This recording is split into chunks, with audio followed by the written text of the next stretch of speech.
Ranger musher. All right. But Emily back here by our lone wheel dog today.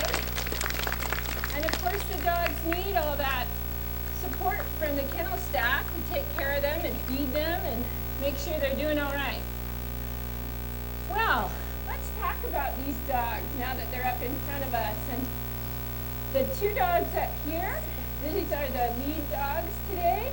And we have Toulouse right here. And Toulouse is our oldest member of the team today. He's 7. And next to Toulouse, we have Coho. And Coho is a male, 4 years old.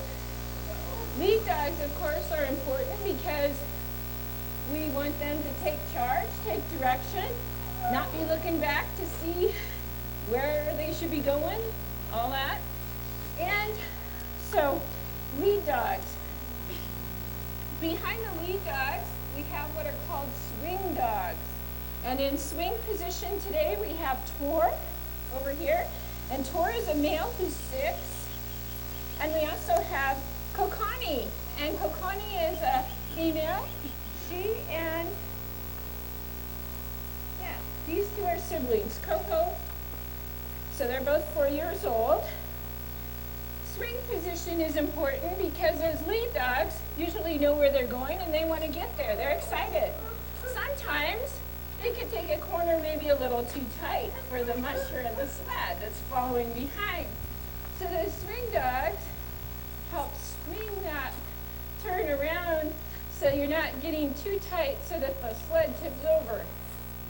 So swing dogs are really important as well. And running solo today, here in our wheel position, is a male who is, let's see, how old is Swift? 5. Swift is 5. And the wheel dogs are important because remember, we're running a summer demonstration. In the winter time, maybe the rails of this sled are stuck in ice. To get it going, those wheel dogs are going to have some oomph to get the sled going. So wheel dogs. And some of you say, well, there's only 5 dogs. I've seen teams really big. Well, summertime demo, we only need 5 dogs. They get going pretty quickly with just 5. And I like to say that Santa's position's already filled. But in the winter time, you might see more dogs. And this might help you think of what might be good characteristics. This picture is of a mini pin. Excitement. Excitement. Long legs. How many of you have walked in fresh snow? What would happen to my poor mini pin here? Get covered up. Below can be out in minus 50 below weather. So they also have 2 layers. They have an inner layer that's shorter, like a fleece coat, helps insulate them, keep them warm. And they have a longer outer layer of fur that helps wick away moisture. So while we're talking about these characteristics, I also want to share with you a couple other photos. Nice pink skin ears, they'd get frostbitten and fall off up here. So the pups, their first winter, this winter, will be running alongside a harness team and kind of just seeing how things go and learning how much fun it is. But by the time they're a year old, they will be harnessed in and be working with the rest of the dogs. And down here, yes? What do they eat?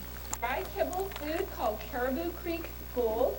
During the summer, they're fed once a day. During the winter, they're fed twice a day, and it's supplemented with essentially fat balls, lard, because they're working so hard, maybe up to 50 miles per day, hauling those sleds and supplies and whatever it is that they're working doing on good conditions. Bad trail, bad weather, maybe 10 miles or less would be a great day, depending upon all those variables. All right. Logistics. Before I can release you This is the period. This is the medication to them. So I'll show the time parcel there. So it weighs about 150 pounds.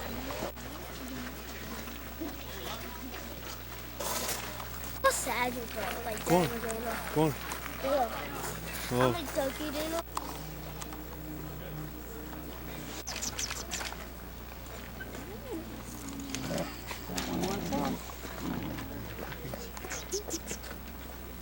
Those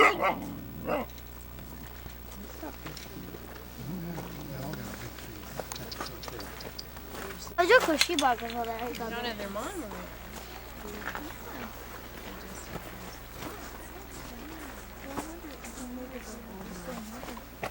That's a good question.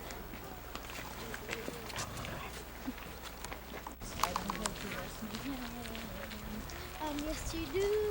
Puppy does smell good.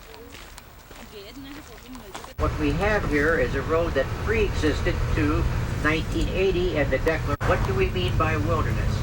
Well, you don't see many signs around here. Also, you don't see any farm, as this area is as much as possible in the original concept of a dog sled. If you're going to bring in your rubber raft, bring it right on in. Oh, you can kind of time me about 2 minutes, 53.5 seconds will be to the visitor center. Doubt. That is the doubt whether or not our animals would even survive here.